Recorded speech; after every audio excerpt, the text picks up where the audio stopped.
Hola, ¿qué tal? Muy buenas y bienvenidos a este nuevo vídeo donde veremos cómo podemos reducir o expandir las setas para ajustar el texto en Excel. Vamos a abrir nuestra hoja de Excel, que la tenemos por aquí. Y bueno, normalmente cuando estamos trabajando en una hoja de Excel nos hemos dado cuenta de que nos quedamos sin espacio de ancho para seguir escribiendo cualquier producto o cualquier texto que nosotros tengamos que escribir.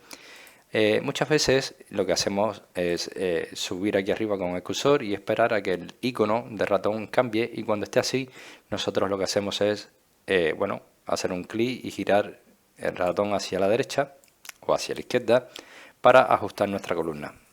Una vez que nosotros tengamos esta columna, Excel tiene una fórmula, un formato, ¿vale?, que nos permite autoajustar automáticamente estas opciones. Entonces, para ajustar la columna en cuestión, tenemos que irnos a la pestaña de inicio y en el apartado de las celdas, aquí en la cinta de opciones, veremos que tenemos tres opciones: insertar, eliminar y formato. Hacemos un clic sobre este botón de formato y veremos que tenemos varias opciones relacionadas con las celdas. Esta es ajustar el alto de la fila, autoajustar el alto de la fila, ancho de la columna y ajustar o autoajustar el ancho de la columna.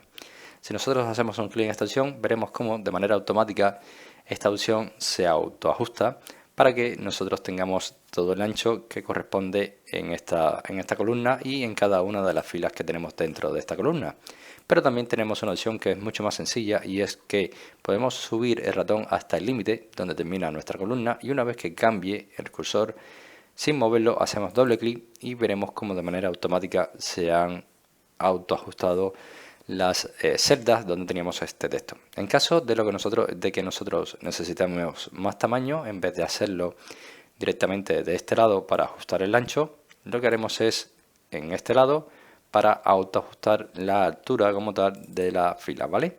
Entonces nada, de esta manera es como podemos reducir o expandir de manera automática las celdas para ajustar el texto en Excel. Espero que este vídeo te haya gustado, te haya ayudado. Si es así, como siempre te digo, te invito a que me dejes tu like, suscríbete a este canal y por supuesto nos vemos en un siguiente vídeo.